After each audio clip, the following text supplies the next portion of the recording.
What's going on, Diesel War Reaction? This your boy Juan Diesel, and I'm back with another video.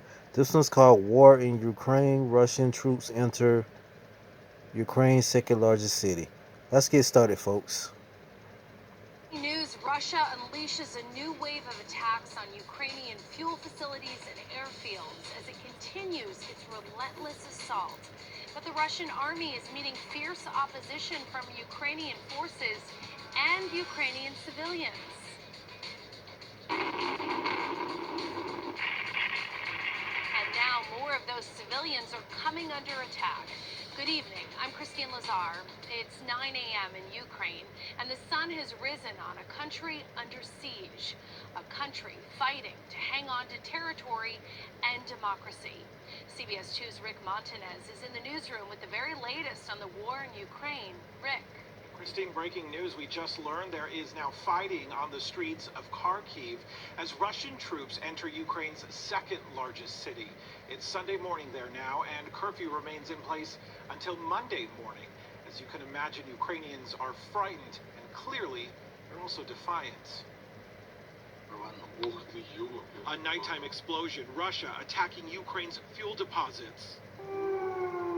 Air raid sirens blaring in Ukraine's capital city of Kyiv as Russian troops keep pushing into Ukraine. New video from Saturday morning in the Ukrainian village of Donetsk, where Russian bomb shelling continued into the weekend. The bomb destroyed homes and hit a natural gas pipeline. And satellite images appear to show troops assembled near a Ukrainian hydroelectric power plant, with armored vehicles and trucks gathered nearby. Ukraine's foreign minister said a Russian missile slammed into an apartment building in the southwest part of the city early this morning, tearing through 5 floors in this high-rise. A huge hole punched into the corner of the building. Firefighters on the scene, shell-shocked residents dragged their belongings through broken glass and debris scattered everywhere. This man Yuri was just waking his wife with a birthday cake when it happened. Ненормальный человек.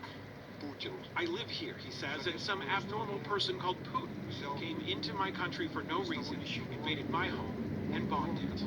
As the fighting continues, the Biden administration has authorized another $350 million in military aid for Ukraine's government. We have to stay the course with the rest of our allies, and in the meantime, we're supplying defensive weaponry and economic assistance. The United Nations Refugee Agency says at least 150,000 people have fled Ukraine since the Russian invasion began, a number that could rise into the millions.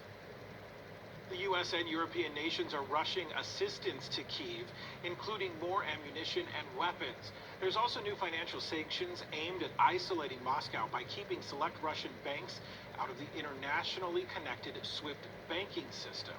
In the newsroom, I'm Rick Montanez. Back to you, Christine.